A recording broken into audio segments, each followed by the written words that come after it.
Sebelum saya mulakan cerita, tolong saya untuk subscribe channel ni dan aktifkan notification supaya tidak terlepas dengan video yang seterusnya. Di sebalik cerita dongeng yang diwarisi turun-temurun, terselit nilai kehidupan, amaran, dan sindiran sosial yang kekal relevan sepanjang zaman. Kita mulakan dengan kisah yang pertama. Kisah yang kelima, kita mula dengan seorang lelaki yang bernama Mat Jenin. Si pemimpi tanpa arah Mat Jenin mungkin nama yang sering dijadikan bahan lawak.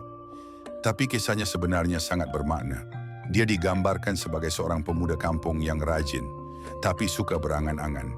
Kononnya ketika dia sedang memanjat pokok kelapa, dia mula berkhayal. Kalau dapat jual kelapa ni, dia boleh kumpul duit, beli kapal, berniaga ke seberang, jadi kaya, kahwin dengan puteri raja, hidup mewah di istana. Tapi sayangnya, dia terlalu leka dalam lamunan. Dalam keseronokan membina impian, dia hilang fokus dan jatuh dari pokok. Tamat cerita. Kisah ini mengingatkan kita bahawa bermimpi itu penting, tapi kalau tak disertai dengan usaha dan realiti, impian hanya tinggal angan-angan. Jangan jadi Mat Jenin, berangan tinggi tapi tak berpijak di bumi nyata. Kisah yang keempat pula tentang bawang putih bawang merah. Kisah ini mengisahkan dua beradik tiri. Bawang putih yang baik hati, rajin dan taat, serta bawang merah yang manja, pemalas dan selalu menindas. Bawang putih hidup dalam penderitaan selepas kehilangan ibu kandung. Dia sering dimarahi oleh ibu tiri dan bawang merah. Namun dia tetap tabah dan tidak berdendam. Satu hari, ketika mencuci pakaian di sungai, kainnya hanyut lalu dia bertemu seorang nenek misteri yang tinggal dalam gua. Kerana sikap sopan dan bantuannya, bawang putih dihadiahkan labu ajaib yang penuh dengan emas. Ibu tiri dan bawang merah yang tamak cuba meniru caranya, tapi mereka bersikap kasar terhadap nenek itu. Akibatnya, labu yang mereka bawa pulang dipenuhi ular dan binatang berbisa. Kisah ini menyampaikan mesej yang jelas. Buat baik dibalas baik, buat jahat padah menanti. Kita masuk ke kisah yang ketiga tentang batu belah. Batu bertangkup yang menceritakan tentang penderitaan ibu yang terluka ini antara kisah rakyat paling menyayat hati. Ia mengisahkan seorang ibu yang hidup susah bersama dua anaknya, Melur dan Pekan. Satu hari si ibu pulang dengan hasil tangkapan, telur ikan tembakul yang sangat dia gemari. Tapi dia tak sanggup makan dan menyuruh anak-anaknya menjamah dahulu. Malangnya mereka makan habis semuanya tanpa tinggalkan sedikit pun. Hati si ibu terlalu hancur, merasa tidak dihargai. Lalu dia berjalan menuju ke sebuah batu ajaib yang dikatakan akan menelan sesiapa yang terlalu sedih.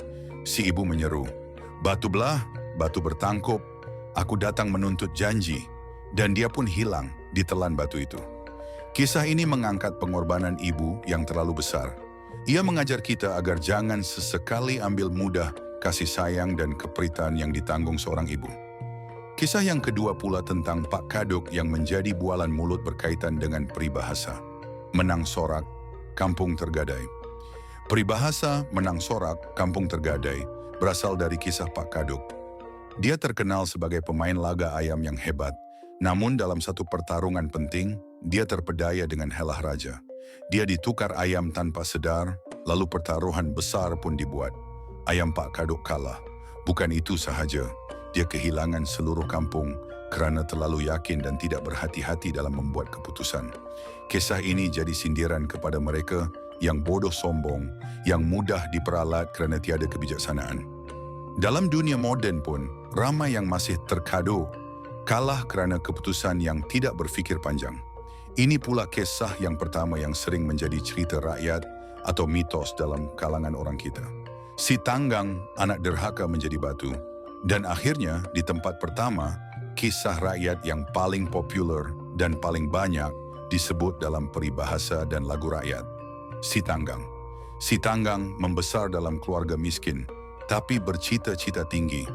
Dia belayar dan akhirnya berjaya menjadi saudagar kaya, berkahwin dengan puteri raja, dan hidup mewah di seberang laut. Namun, ketika ibu bapanya datang menemuinya di pelabuhan dengan penuh harapan, Tanggang berasa malu dengan penampilan mereka yang daif. Dia menafikan mereka sebagai keluarganya. Ibunya yang hancur hati berdoa dengan penuh sedih agar anaknya diberi pengajaran. Tidak lama kemudian, ribut melanda. Kapal tanggang hancur dan dia serta istrinya disumpah menjadi batu. Legenda ini mengajar bahawa menderhaka kepada ibu bapa adalah dosa besar. Dan tak kira betapa tinggi kita terbang, kita tak boleh lupa asal-usul dan jasa orang tua. 5 kisah rakyat ini telah hidup beratus tahun dalam lisan masyarakat. Ia bukan sekadar hiburan untuk anak-anak, tapi cerminan budaya, nilai dan pengajaran tentang kehidupan. Kalau kita hayati, semuanya berkait dengan kehidupan kita hari ini.